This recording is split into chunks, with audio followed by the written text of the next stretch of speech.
Alright, today we're gonna start getting ready to make hay. Hopefully be mowing by tomorrow.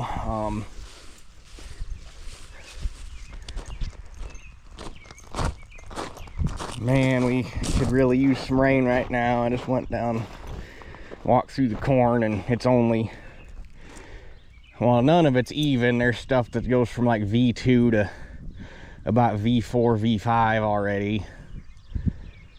And it's curling. It's already curling up like a pineapple. It's terrible.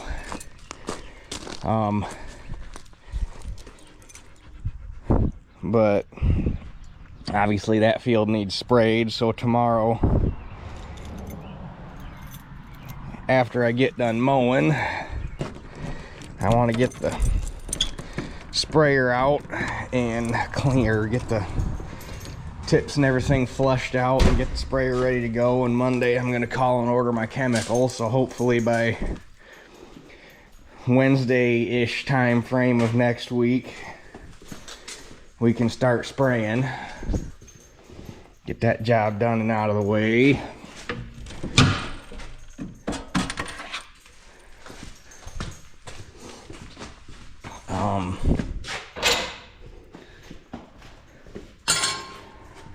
We got chances of rain this afternoon, but I don't have very high hopes.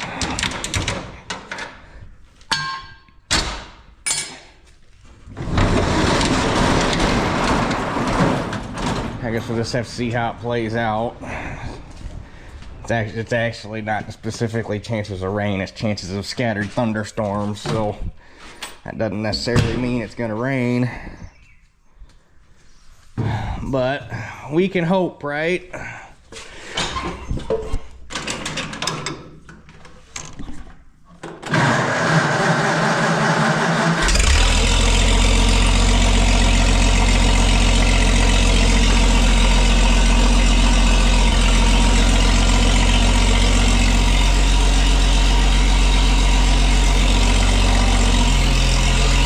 Push this mower back a little bit.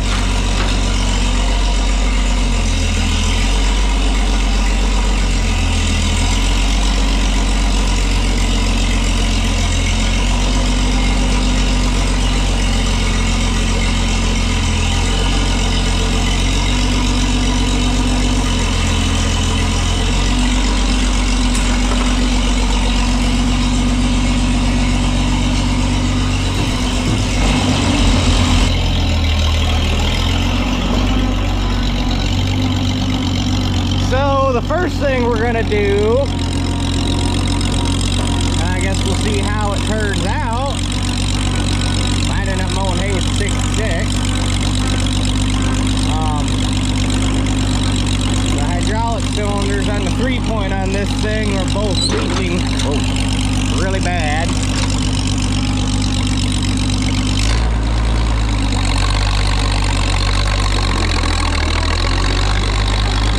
We should have, because they're just run-of-the-mill tie rod cylinders,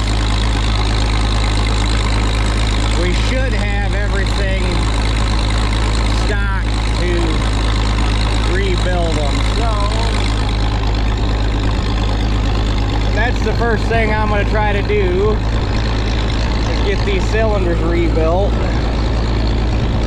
before we go hook the mower up, so that we're not spilling oil everywhere and running the hydraulics dry. Not that I need 3-point for mowing, but they're bad enough now they'll leak just sitting there doing nothing. Yeah, probably a good thing I'm deciding to do these real quick, because I got down here and guy pulled in for a hose. It took me about 5 minutes to do that, and then the 5 minutes it took me to stop and make that hose, and I turn around and look, and it already put a puddle of oil that big and it's still dripping. So I think we'll start with that one. I'll go ahead and get it off of there off camera, because it's just 2 hoses and 2 pins, and we'll get her on the bench and get her apart and go from there. And hopefully pray we got the parts, otherwise I guess the mower will go on the 66 for the time being.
Do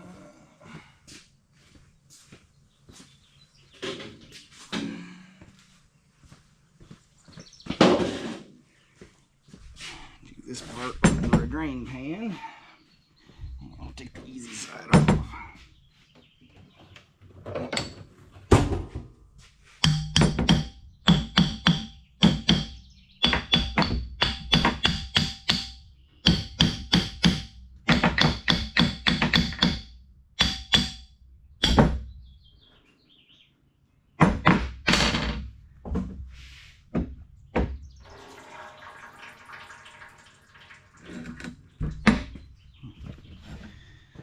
Cleaned out a lot better than some of them do.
Come out of there, you bugger.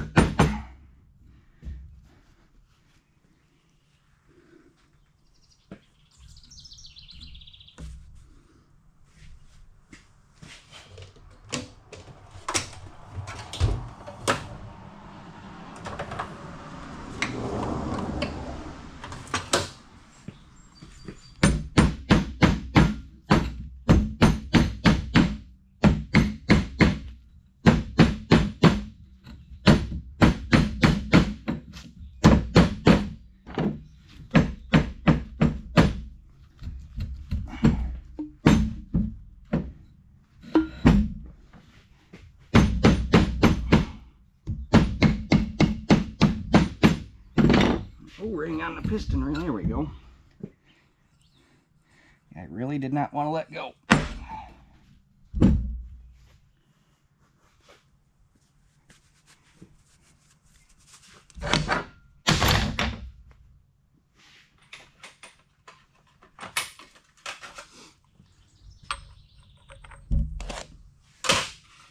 Okay, hold please while I find the right socket. Well, apparently Dad broke our 3/4 drive 1 5/16 socket because it's not in the set anymore. So we get to use the big long dork that I made a couple weeks ago for working on the white.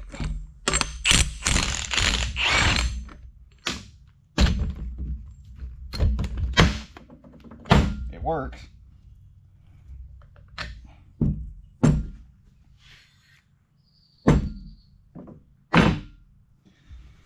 Okay, now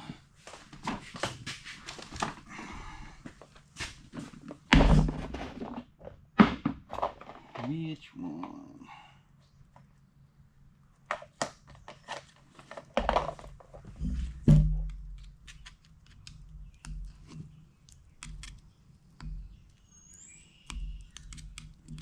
Come on, one at a time, guys.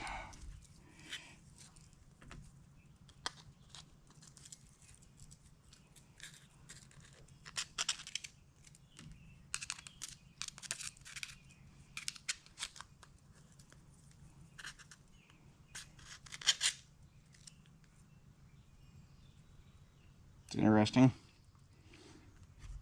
Those backup rings have two flat sides. Normally they got a flat side and a concave side to cradle the O-ring.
something a wee bit sharper than that guy.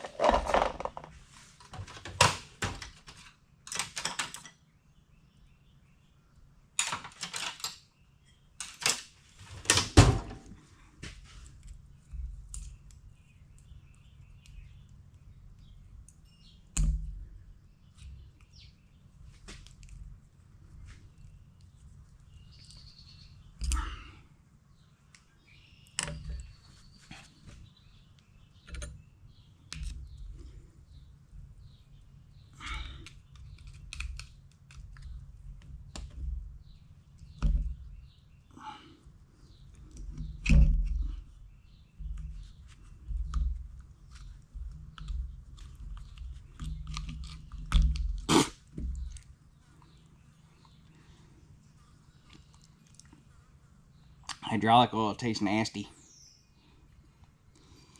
And there's the reason that our cylinder's leaking. The seal is still intact, which is impressive because normally, I can't remember what this material is called, it wasn't used very long, and they found out that ironically it reacts adversely to heat, which, you know, tends to build up in hydraulic systems, and when they are subjected to a lot of hot cool cycles, the seals just break down and turn to little chunks. So it's kind of amazing that one's still intact, but the seal, the inside seal lip is basically just gone. So it wasn't doing anything. It was basically just acting as a rod bearing. Now I just gotta get this guy out, which it's wanting to be difficult.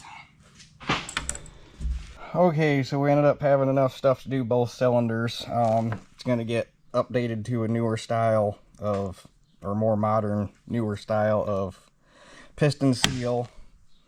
And the original rod wiper is kind of a bastard cross section for the rod diameter. So Dad is going to remachine the end cap to accept a more standard size of rod wiper.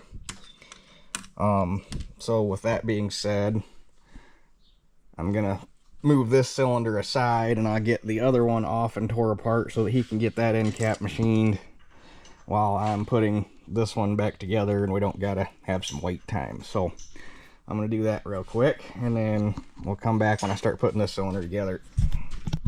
Alright, everything's remachined like it needed to be. Everything's cleaned up, polished up. Wire brushed the seal landings on the glands. Cleaned up the rust line on the tubes on both sides. Basically what happens is water will get past the gland and sit right here on the edge of the tube between the O-ring and the gland and make a rust line. That's why you struggle getting the piston out. So you want to clean that up before it goes back together. New piston seals are already on both of them because Dad was test fitting stuff. So yeah, it's basically where we're at. So first thing we can do is put this little guy back on.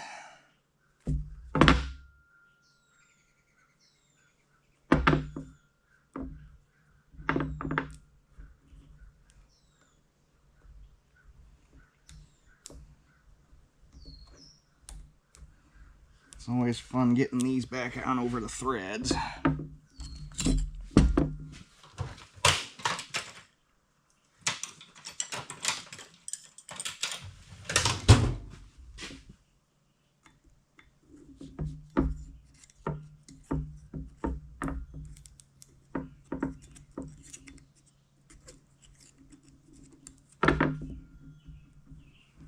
There's that. And then, oh, he already put the seals in and everything. So I guess everything's already in. The new piston seal, or the new rod seal, wiper. Oh, he put those on too. Okay, so I guess he already did everything.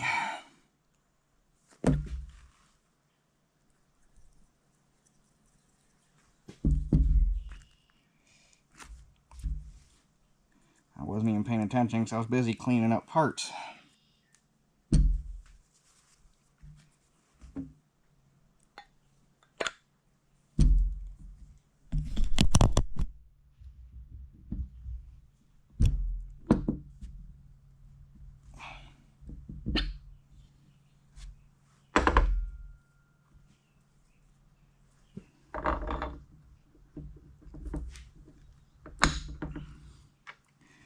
Now, they use non-locking nuts on these and just peen the end of the threads. I am going to put Loctite on there because I trust it more, and then we can peen the threads just to make double sure, but I'd rather put a little bit of blue Loctite on just as a safety measure.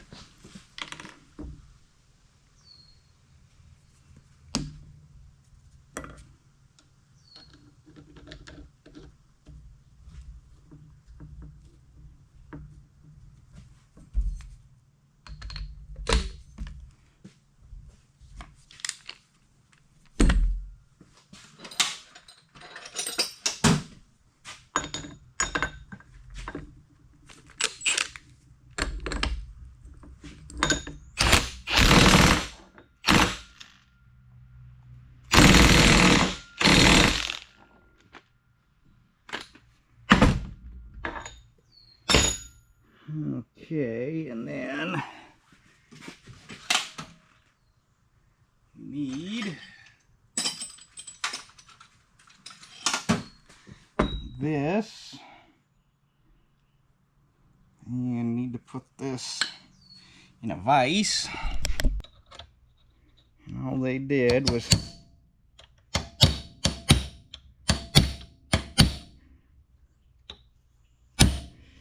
dimple the threads like that.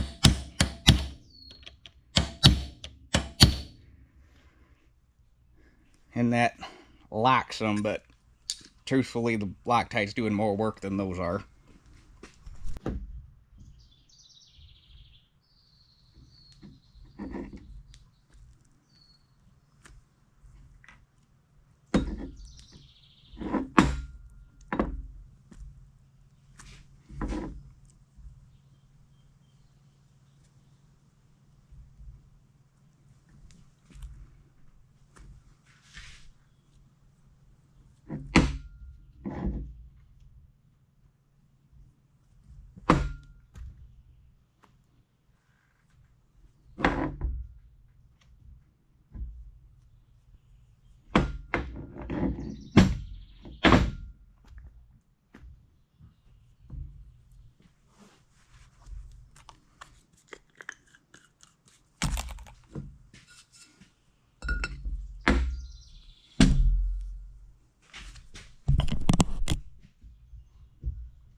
Okay.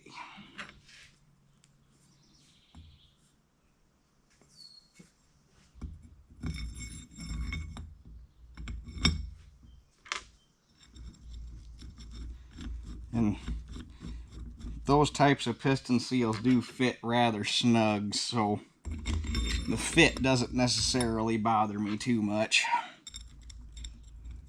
Although it can sometimes make it a pain to put them back together on whatever piece of equipment you happen to be working on at that moment. Which way? That way.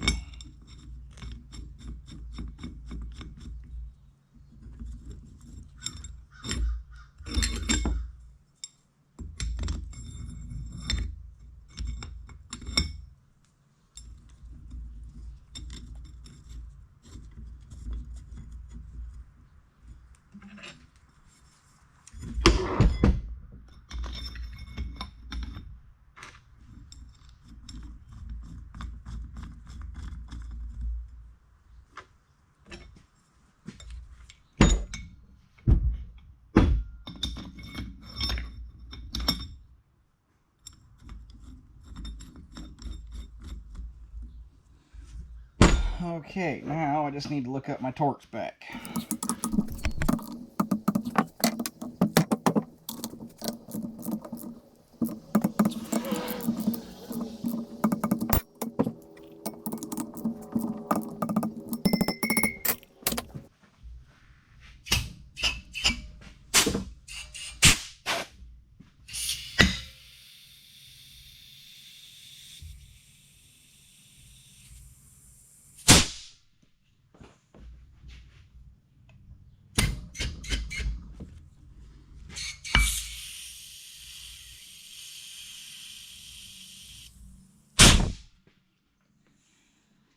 Seems to be good. There was a little air leaking, but it was leaking out of a bleed hole on the wand, not on the cylinder, so that's good. One down, one to go. Okay, cylinders are back on. Now what we gotta do is fill them up.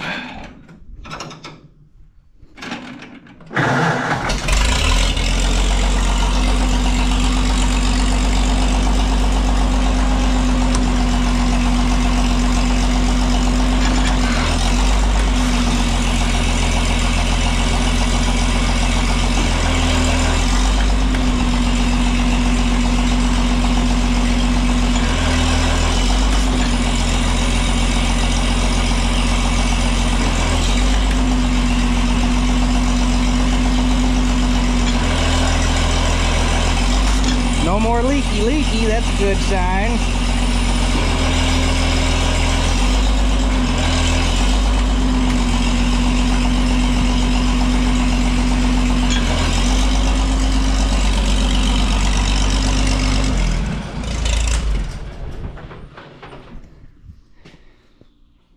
That's so much nicer. It was getting, well, obviously you saw it was getting kind of bad, like really bad. She'd puke half her guts out on the floor every time you parked her. Especially if you parked it with the hitch down.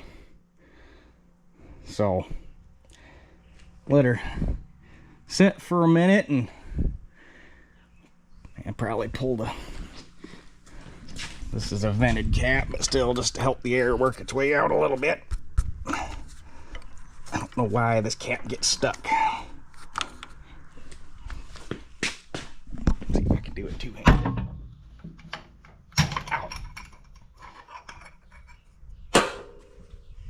Alright, let her sit for a little bit, and I'm going to go in and eat some lunch, and that should let all the air percolate itself out of the reservoir. Not that there's probably a whole lot of oil left in it after filling them cylinders, because that was probably hands down the biggest negative to that the Oliver's hydraulics from the fleet lines all the way up through the 3 digits, was just that little 2-gallon reservoir they had. It probably should have been closer to 5. But they did what they could with the space they had without having to modify the tractor. So for the first ones on the market with fully independent live double acting hydraulics, you can't knock them too hard. So anyway, I'll go eat some lunch. We'll fill this reservoir, or I'll top this reservoir off, and I'm gonna go get the mower and the crimper and bring them over here. And so I guess we'll catch you guys at my house hooking things up. And we're back. Good, I don't gotta move anything.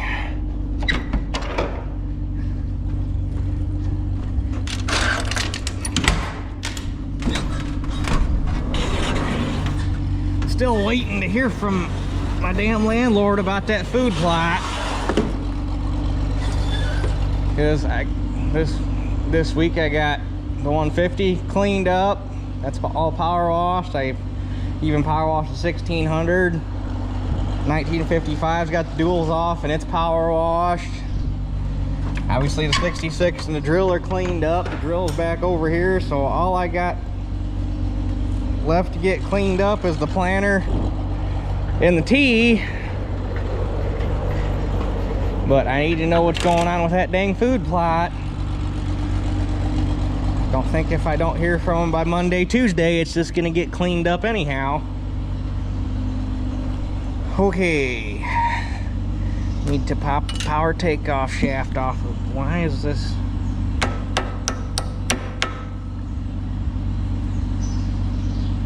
Can't remember. I think that belongs on the 1950. I'm pretty sure. Will you sit there? Okay. It's a lot easier hooking this thing up if you take the PTO shaft off, I have found. Although this pin is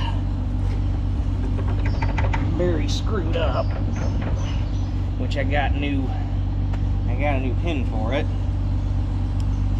So let me go grab some tools. I need a couple 15/16 wrenches anyhow. Okay. Really? That's all the harder you were in there?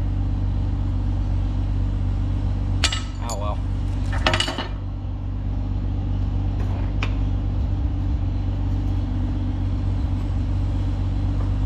Okay, now I can bring the tractor in.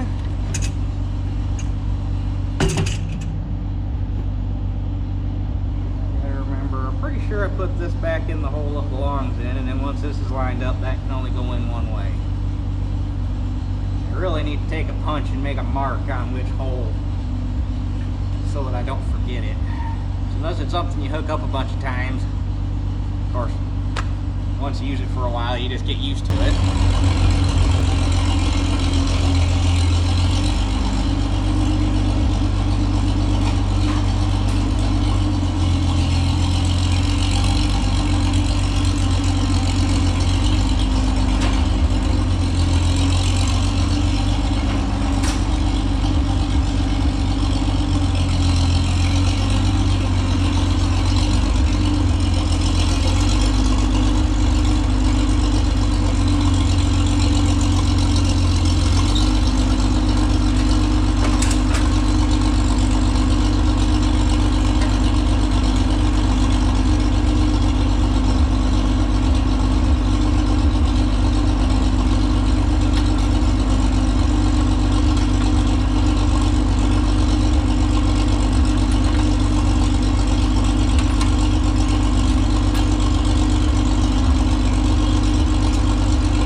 Okay, I ended up going back to Mom and Dad's and looking at the manual because I only wanted to do this once, and I'm glad I did because I was way off. And I thought it was this hole or this hole. Turns out it's that hole, which now that I look at it, I can see the washer ring right there.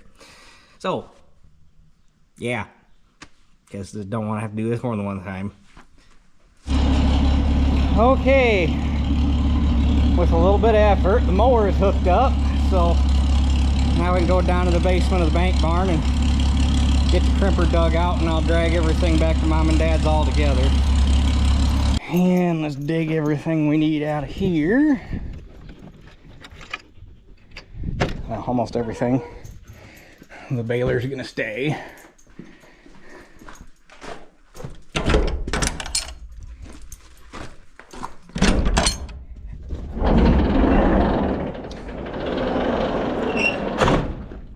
All the baler should need is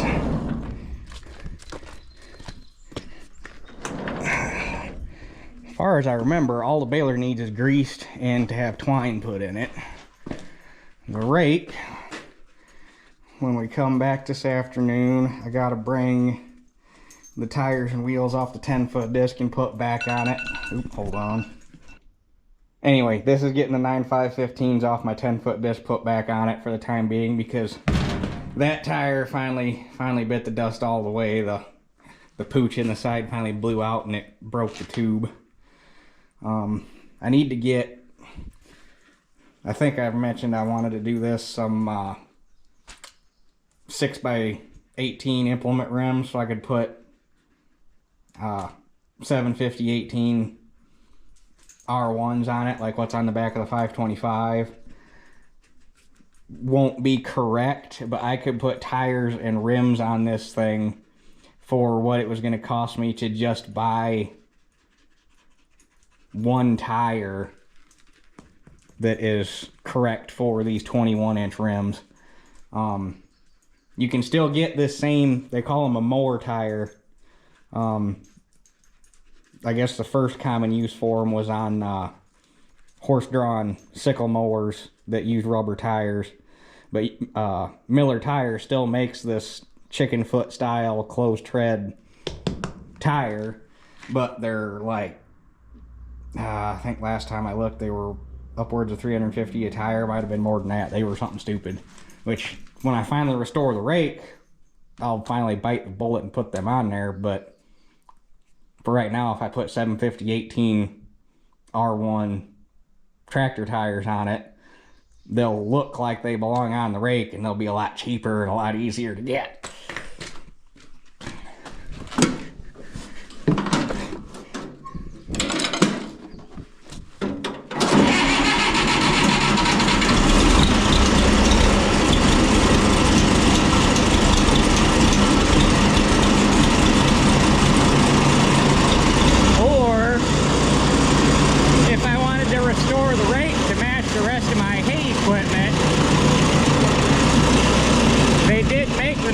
Side delivery like that all the way up into the late or up into the early 60s,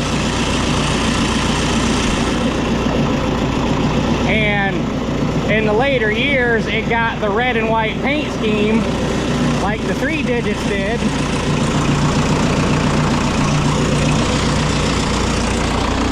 and it got the 9.515 implement rims put on it. And they actually gave it a lift kit. There was blocks that went between the frame and the gearbox to pick the frame up, and there was blocks that went,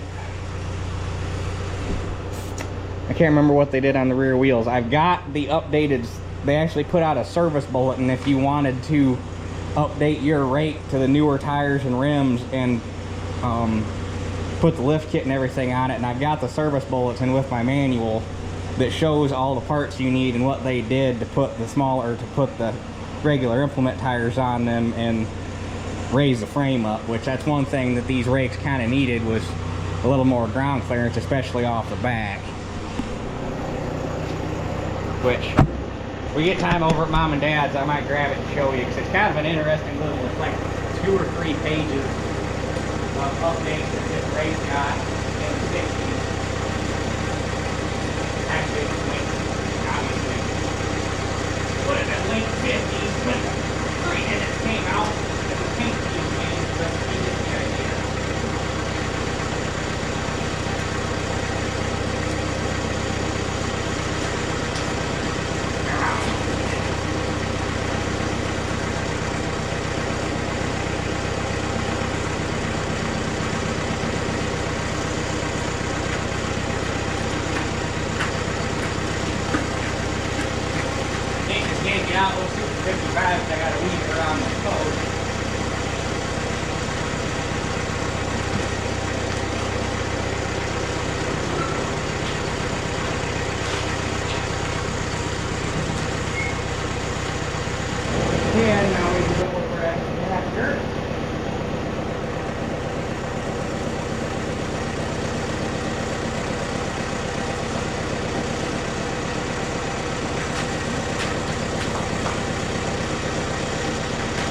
gonna pull out the Super 55 because if it takes off, it will run my ass over, and that'll hurt.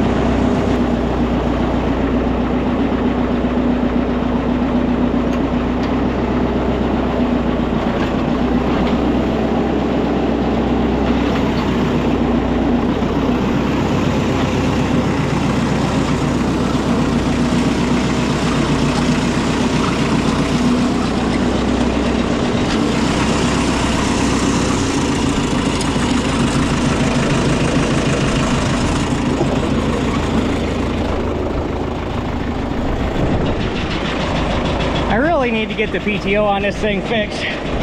It'd be handy for so many things. Alright, we're hooked up and ready to rock. Gotta fix that when we get back. But we will get into that when we get there, right?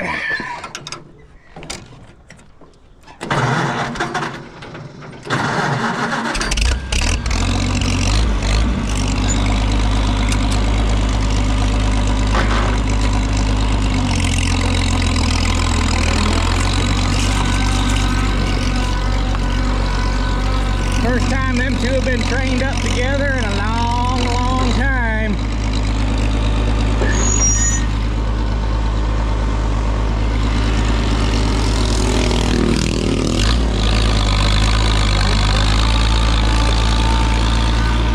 Probably since the 60s at least.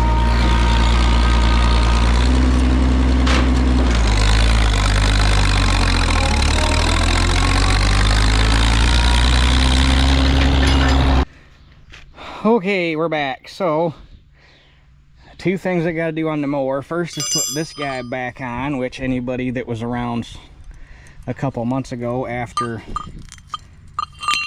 we had worked on this and I was pulling it home, the nut that goes on the stay rod to hold the bar up came off while I was going down the road heading back to my house. The bar fell down.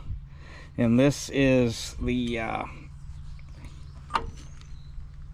actuation. This is what your actuation linkage hooks to that tips the bar up when you pick the whole mower head up.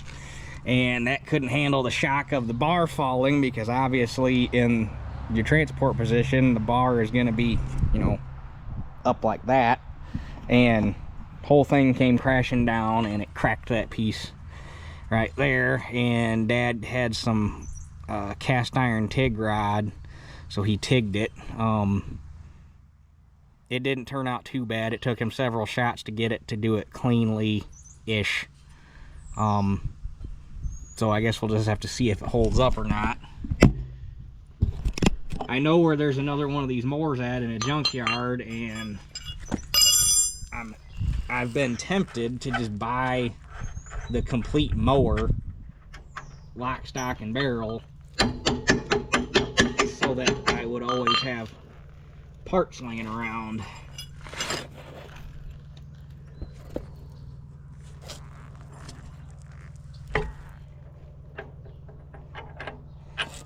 I just never got a chance to go over there and look at it. Or, well, don't even have to look at it. I know where it is. I know what it looks like. Last I knew, it had about 3 trees growing, or 3 saplings growing through it.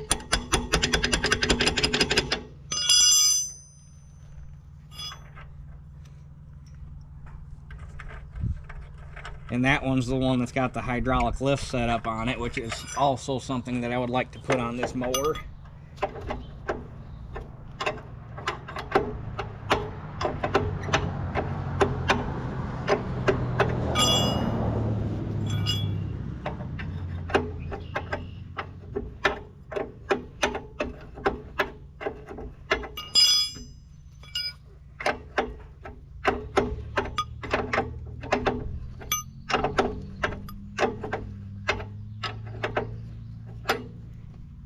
That being said, the hand lift makes it kind of nice, because then it could pretty much fit any of the row crops that we have. But I'm also, if I'm mowing hay, I'm probably only ever going to be using the 66 or the 77 anyhow, and both those have hydraulics, so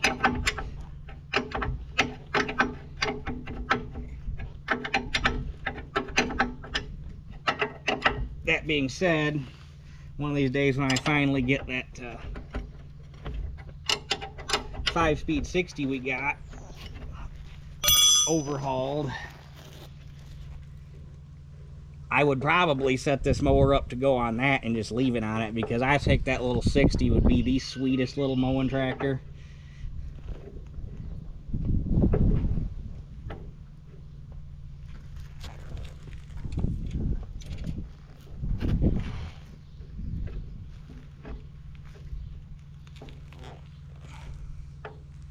I need some pliers. Okay. Get in a spot where you can get some leverage.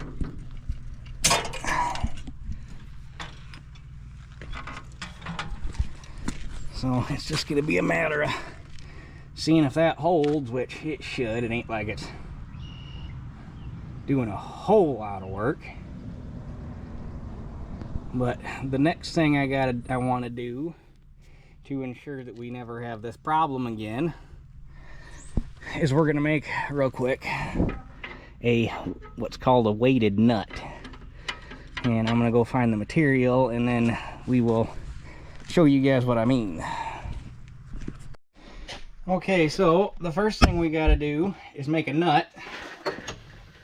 I was hoping we had some hex stock, but we don't, so we can use the round stock because we don't actually need it to look like a nut.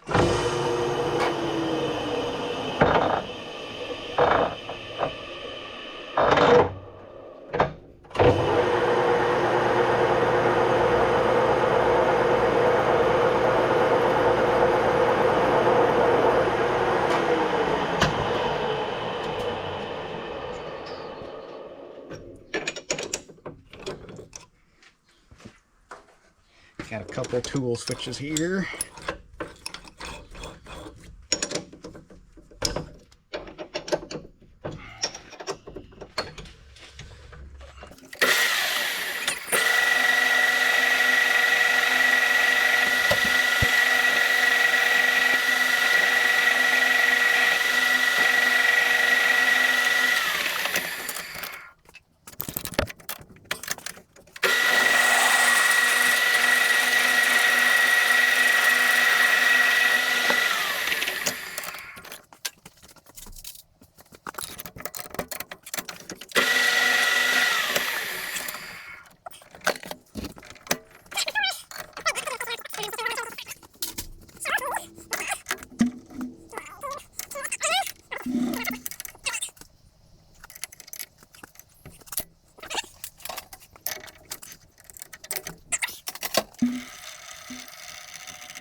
Okay, there is the nut part of our nut.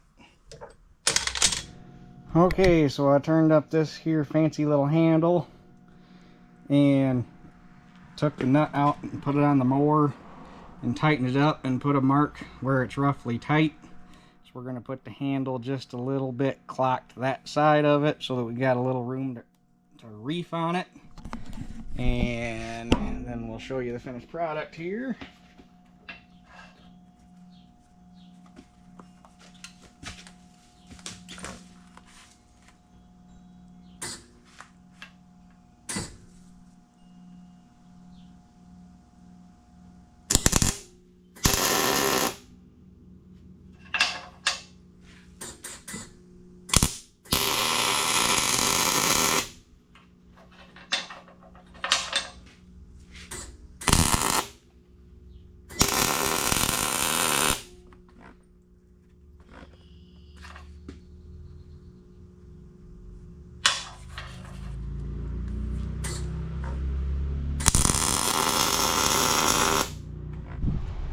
And when you're all done, it looks about something like that. Not only does your handle there obviously give you a handle to tighten it down, but it also acts as a counterweight, so that the only way for that thing to come off is for you to take it off on purpose, or for it to defy physics and gravity and spin off. But since that acts as a counterweight, it can at most rattle loose, but it's still gonna be, it can't spin off. Hence a weighted nut, you got a counterweight on it. So it shouldn't go nowhere now. So now that that's done, I have to pop the power takeoff shaft back off of this thing real quick so that we can reset that nylon bushing. I thought I had it, but obviously not. And I looked several places to see if I could get replacements, new ones, and the modern nylon bushings for spinner tubes are completely different and they won't work. So might end up having to figure out a way to make some new ones. But anyhow, I'm gonna pop this off and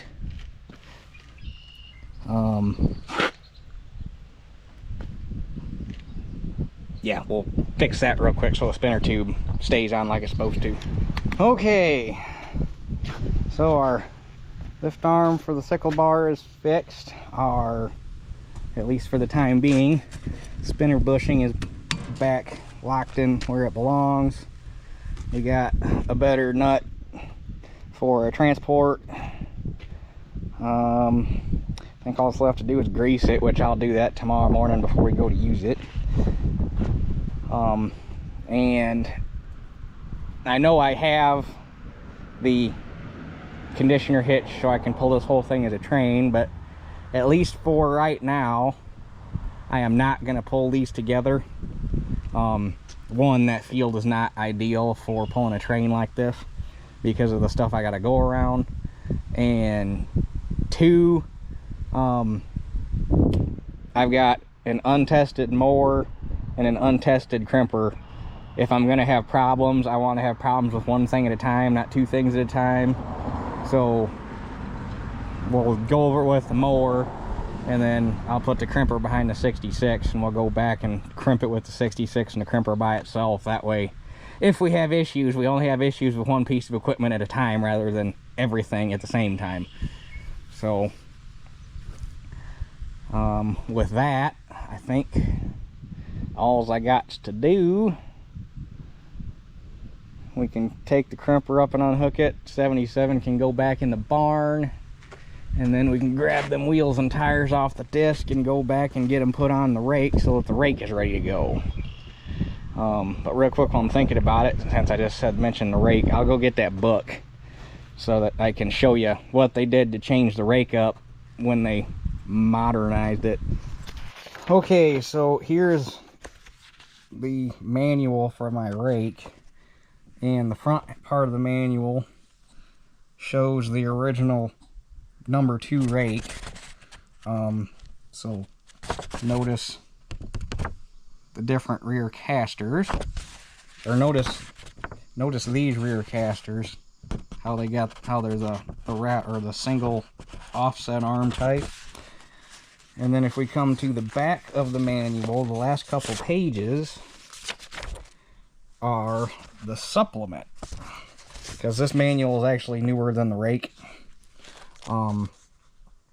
So obviously they didn't change the whole manual, they just added the necessary updates to these last couple pages for the modernized Rake. So they added, or they changed the rear casters to the wraparound style like what's on the Mower. They added, it's actually 15-inch rims with 760 or 820 tires instead of 9.5s. So that would be the correct 760s, would probably look the best on there. They added, well, it says the frame on the number 2 Rake has been raised 1 3/4 inches. So what they did was they added these 2 blocks on the gearbox side because obviously they didn't want to have to redesign the whole gearbox. They redesigned the front axle support on the opposite side to give your 1 3/4 inch extra height. Then obviously they got the newer style of caster wheel, which this is the same thing that's on the sickle mower. So if, at least I think it is, let's look real quick. Looks identical. Pretty sure it's identical. Well, it kind of is and it kind of isn't. Obviously this isn't, but it looks like these are identical. So, yeah, who's pulling in now? Hold on. Ironically, that was a guy looking for somebody to do hay for him, but I do not have the capacity to store enough, or to store 24 acres of square bales, so I had to say nah. But where was I at? So this caster assembly, other than obviously the cast bracket, which you'd have to measure the spindle, but if the spindle's the same, that means you could put this wraparound style caster on the Rake. Obviously, since the height changed, they had to change the location of the chain tensioner, which appears by the description in the book. All they did was move the hole further up and forward in the frame, and then obviously put a longer chain on it. And then the cam rollers for the tying bars, basically the big redesign on those was they went from a chilled bearing to a roller or a ball bearing inside the rollers. So that was the modernization of the number 2 Rake, which at this time the 4-wheel Rake was pretty much dead because everybody was copying the New Holland roller bar Rake at that point, and Oliver had the 107 and the, oh, what was the other one? Oh, was it the 107 and a 207? Whatever it was, Oliver had 2-wheel 5-bar Rakes, or maybe one was a 4-bar and one was a 5-bar. But either way, everybody at this point was going to 2-wheel Rakes, and the 4-wheel Rakes were going the way of the dodo. So this was her last yeehaw. But if I did redo it, I don't know if I'd want to redo it in its current form, or if I would want to do the modernization to it, which basically you could do everything except for this, which you could probably still achieve this with making some parts, because you're not obviously going to be able to reproduce that casting unless you found one off of a parts Rake. But put the newer style caster wheels on it, the different tires, put the lift kit on it, the whole 9 yards, and make it this Rake so that it matches the vintage of the rest of my hay equipment in theory. But it's just something that, I mean, obviously ain't gonna be redoing it anytime soon, but because there's things that are higher on the priority list, but it's something I've thought about. But anyhow, on to more projects. Okay, let's grab these here wheels and tires.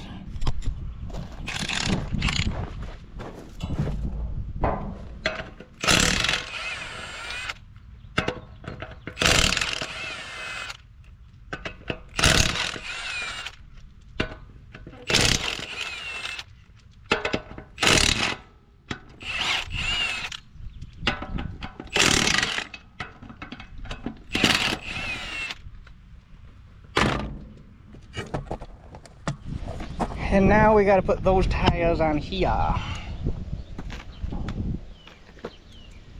Looks like the rain that we were supposed to get today is gonna just completely not show up. It was looking hopeful too. Started out this morning at 20%. By noon it was about 50%. By about 3 o'clock it was at 90%. And now it's, I guess you can't see anything. Now it's 5:30 and it's basically nothing.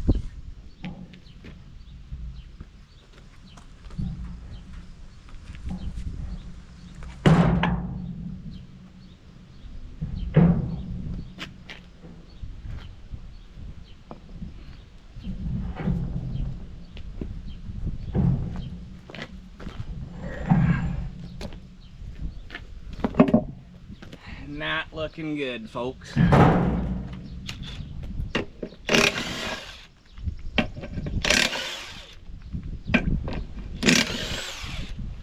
a friend of ours stop over today to get a hose.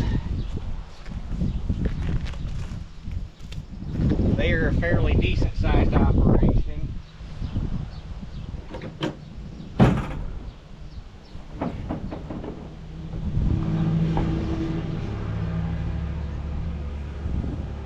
I've never specifically asked them because it's none of my business, but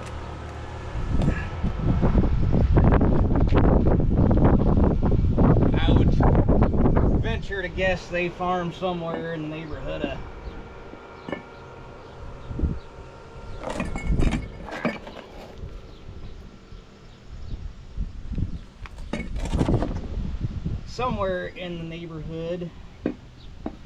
of 3,000 to 3,500 acres. So I mean, they're no small operation. And he said he was checking beans today.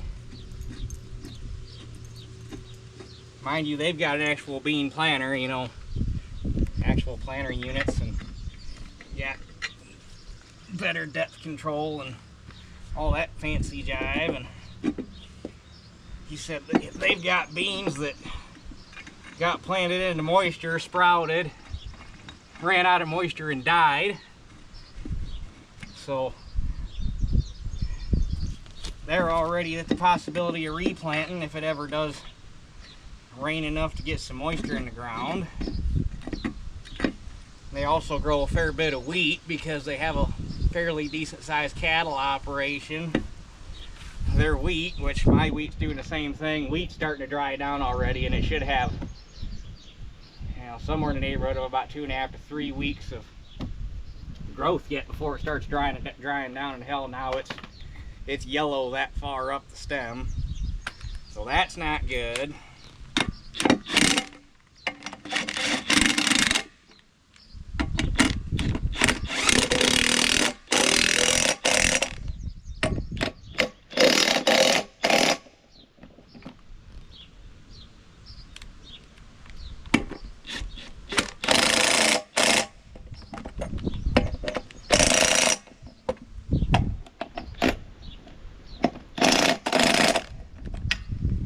He said they were doing some spraying on their earlier planted corn, and he quit because everything's so stressed right now and everything's so hot. He's scared of hurting the corn. It's just not looking good.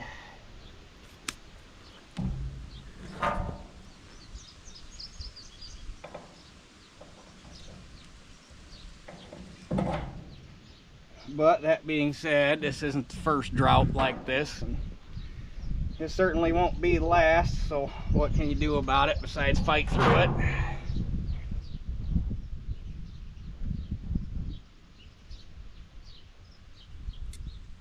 The biggest thing that sucks about it is if you don't have a crop, you don't get to run combine, and that's the most fun thing of all.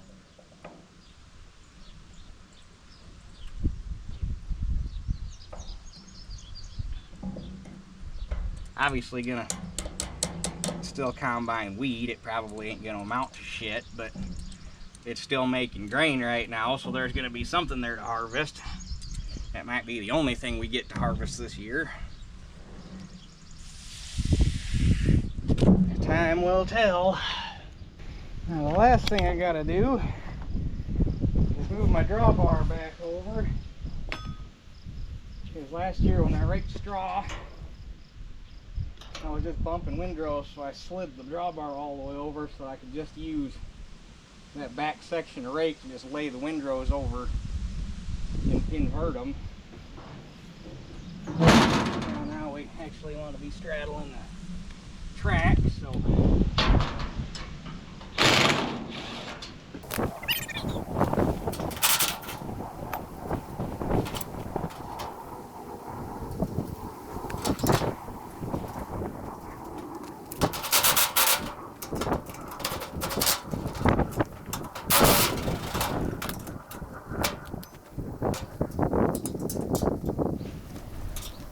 and with that, the main time-consuming projects for getting ready to make hay are complete.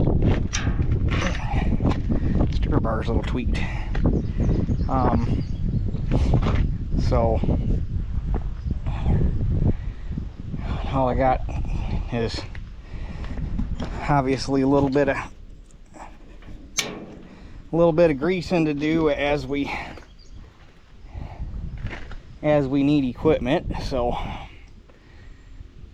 but hopefully rake it, crimp it tomorrow, or not rake it, mow it, crimp it tomorrow, rake it Monday, bale it Tuesday is kind of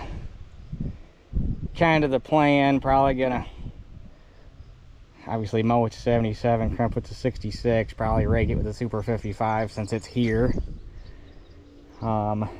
And then I'm contemplating whether I want to bale with the 1800 or the 1600, because I'm not sure about the narrow front on that hill.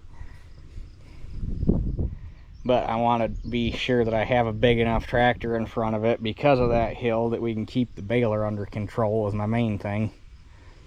Because I'm just baling and dropping them. I ain't going to even, in that little tiny field, I'm not even going to attempt to pull the wagon behind the baler. That'd be, especially turning on them hills, that'd be a nice way to end up with a tangled up, mangled up mess. So just bale them, drop them, and then take a tractor and a trailer over there and pick them up, throw them on the trailer, and be done with it. So anyhow, I think this video's gotten plenty long enough, so got to be well over an hour by this point. So I guess that's it for this one, and we'll catch you guys on the next one mowing some hay. Fingers crossed it goes okay.